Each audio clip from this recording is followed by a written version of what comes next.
Welcome to the Slop Temple. We pray this video helps.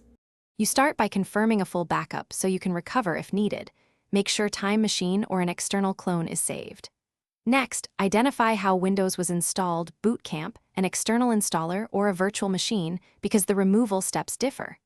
Once you know the method, shut down Windows cleanly, unmount any Windows volumes, and log into Mac OS with an administrator account.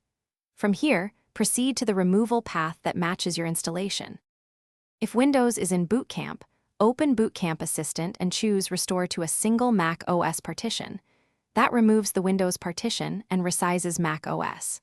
For virtual machines, quit the virtualization app, then delete the VM bundle and supporting files in Documents and /library/application support, and empty trash.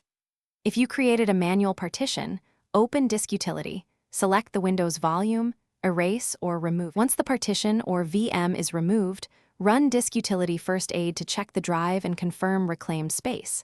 Make sure Mac OS boots normally. Next, remove Boot Camp drivers, virtual machine tools, and any startup or helper apps left behind. Check /library and /library for remnants. Finally, verify system integrity. If Mac OS fails to boot or behaves oddly, reset nvram/pram, boot into recovery, and reinstall Mac OS if necessary. This single troubleshooting step resolves most post-removal boot or driver problems.